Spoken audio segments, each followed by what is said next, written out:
back to the Daily Grind. Thanks for checking out the channel. You know what time it is. It's full time. MMA.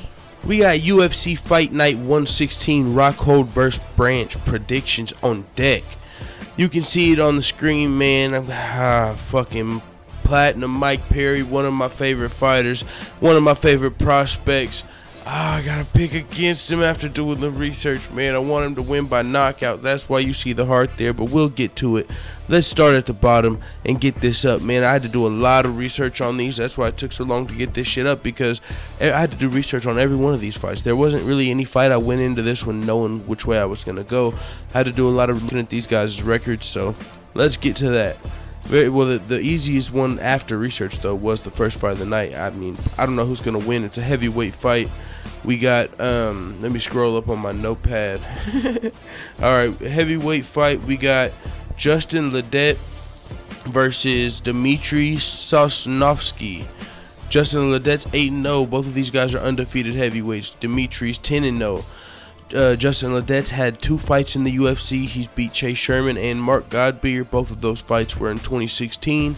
So he's fought recently, as to where Dmitry Sosnovsky hasn't fought since 2015. This is also his UFC debut. So he's 10-0, but he hasn't fought since 2015. So that's almost 3 years since from now. And this is his UFC debut, so I'm going with the heavyweight that's already got UFC experience and he's been more active. Anyone could win that fight for sure. It is a heavyweight bout, but I'm going with Justin Ledet. Next, we got a welterweight bout between Kamaru Usman, ranked number 13, fighting Sergio Moraes. This one was a really hard one to pick for me. Let's do a little bit of the knowledge. Kamaru Usman's undefeated in the UFC. His only loss was his second pro fight, and it was via submission. He's beaten the likes of Warley Alves, Sean Strickland, Leon Edwards, and he's finished everybody before he got in the UFC pretty much. But now he's on a fight decision spree. But they are usually dominant decisions. He usually scores multiple takedowns on top of outstriking his opponents. So on the tail of the tape at the end of the fight, man, it's really impressive. It's dominant decisions. I can't recall off the top of my head his last. I know I watched his fights, but they just don't stick out off the top of my head. So yeah, he's undefeated in the UFC. Kamaru Usman, he's looking pretty good, and he's beat some pretty good guys in the UFC. As to where Sergio Moraes, he's also, man, I didn't know much about him before I did this research. He's 12-3-1. He's 6-1-1 in the UFC. He hasn't lost in 7 fights. He's 6-0 with 1 no contest in his last 7 fights. 2 of those are split decisions, and one of them is the no contest, or it was a draw. I'm sorry. Yeah, so one of them was a draw. Now, on his UFC fighter description, it says he has excellent jiu-jitsu, and Kamaru Usman's only loss was to submission. So, and this guy is undefeated in his last 7 fights, technically. So with that, well, technically the draw, but you know, he hasn't lost in his last 7 fights. So, but the thing about Sergio Moraes, you look at the names on his resume, they're not as impressive, or not. I'll say they're not as revered to me, as I don't know as much about his opponents as I do about Kamaru Usman's. Kamaru Usman's actually beaten some of the top level guys, as to where I don't know many of the guys that Moraes beat. So I'm going with Usman this fight, but he could get submitted, man, or he could lose this fight. But I'm going with Usman for the prediction.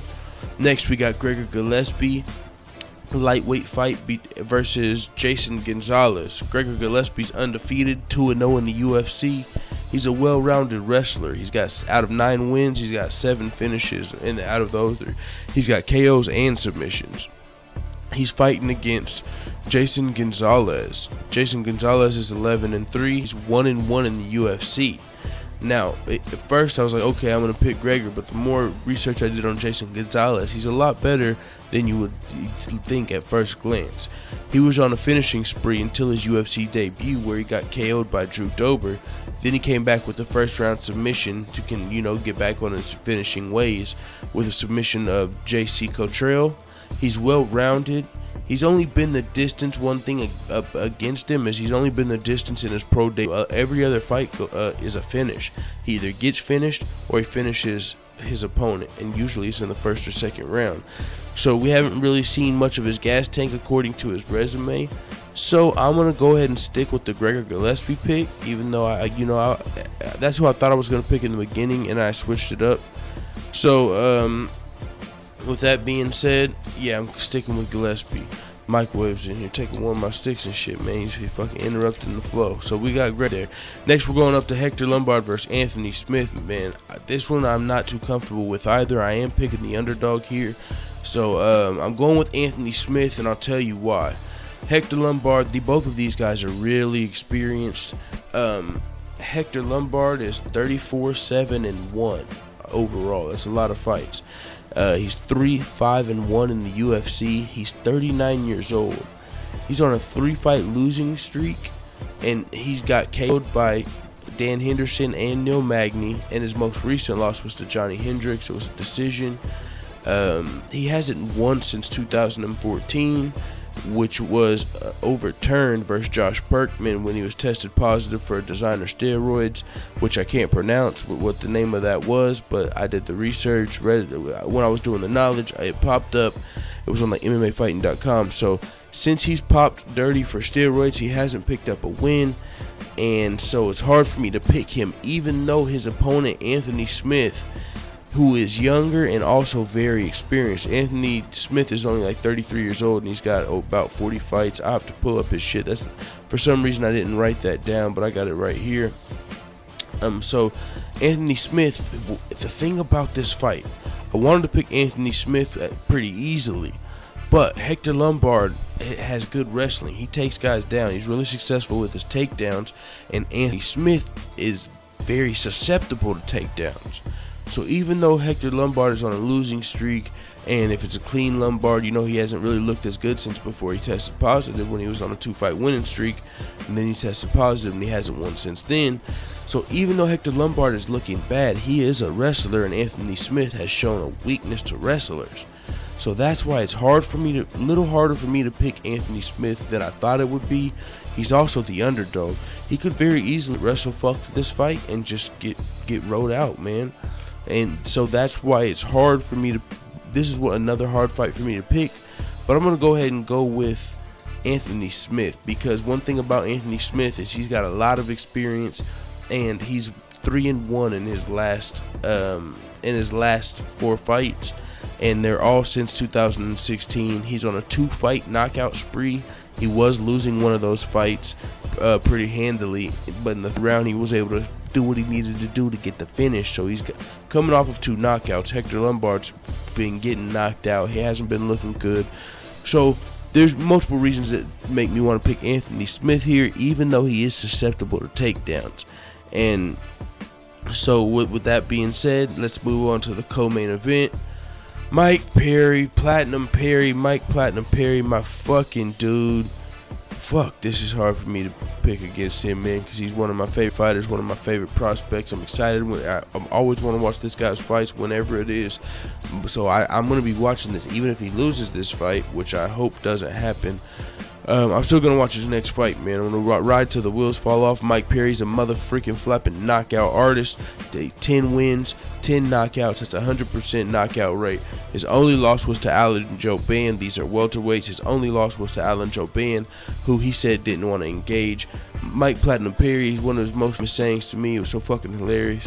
They were talking about his skills, and you know how he's just a knockout artist. He said, I might not be a black, or it's like when he got a promotion in jiu-jitsu. I don't know what belt exactly he got, but he said, I might not be a black belt in jiu-jitsu, but I'm a black belt with these hands. It was hella funny when he said it and the way he said it. It was a while back. But so yeah, Mike Perry's a black belt with his hands, but the thing is, he lost to Alan Jouban, who chose not to engage with Mike Perry, the knockout artist. Mike Perry's a knockout artist who doesn't really shoot for takedowns. Now, Thiago Alves's only losses really come whenever to people who score a couple takedowns on him. Other than that, he outpoints guys. You know, he wins the fight. He wins by decision, and that's how Mike Perry lost to Alan Jouban. So, as hard as it is for me to pick against Mike Perry here, and somebody was telling me before, I know all of Thiago Alves's history, and they were talking about how he hasn't looked the same since USADA, and he popped 30 for steroids, and you know, that's what somebody was saying in the comments, which is not true, because I did the research, because you know, I wanted to pick Mike Perry. He's one of my favorite fighters. I looked it up, and he tested for a diuretic. Thiago Alves, it was a diuretic, and it was way back at UFC 66. That's another thing about Thiago Alves. He's very experienced. So if you think he hasn't fought a guy that just wants to take his head off before, that's probably wrong. Anybody that's really experienced in MMA has probably fought guys like that with really good boxing, or are trying to take their head off, knockout artists, you know, that are trying to put them on their highlight reel. Thiago Alves, I'm sure he's faced that. He's had a lot of fights, and he's still young, and he's only like 33 years old, and he's already got, like Anthony Smith, like almost 40 fights at 33. So he's had a lot of experience. He showed that on his resume, just doing the research, that he can outpoint guys, he can be patient, which is exactly how Alan Bam was able to beat Mike Perry. So I'm afraid if Thiago Alves doesn't choose to engage, how is Mike Perry going to handle that? Is he going to be able to win? Is he going to get frustrated? Who knows what's going to happen, man. I really want Mike Perry to win this fight, but that's a heart over a head pick. So the blue line shows my head pick, but the heart shows I don't want him to fucking lose. I'm picking against my dude, man. It is what it is, though. That don't really mean shit. So let the hitter have one more fight, huh? Luke Rockhold, David Branch. All right, let's get to the main event. You see, man, I'm disappointed over here. I'm all fucking scrambling and shit. I almost forgot the main event. How could I do that? Luke Rockhold versus David Branch. Man, going into this, I knew David Branch was coming from the World Series of Fighting, but I didn't know much else about him. I doing the knowledge, whew, this is a lot better fight than at first glance. I was thinking, what? Luke Rockhold's fighting this guy, ranked number 9, instead of like Chris Weidman, or trying to fight one of these top 5 guys, Yoel Romero, or why is Luke Rockhold fighting this guy?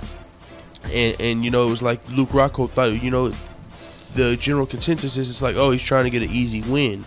Well, man, doing the research, David Branch does not look like an easy win. Yes, he is coming from the World Series of Fighting, but he has been in the UFC before.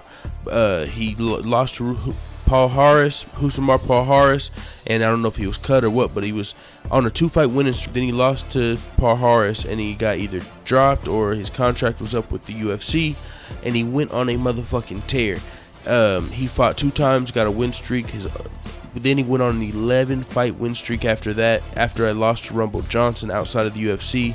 His only loss after leaving the UFC was to Rumble Johnson, and after he lost to Rumble Johnson, he went on a motherfucking freaking 11-fight winning streak. He was with World Series of Fighting for their very first WSOF 1, and he went on to win 10 straight fights in World Series of Fighting before moving back to the UFC, where he is now.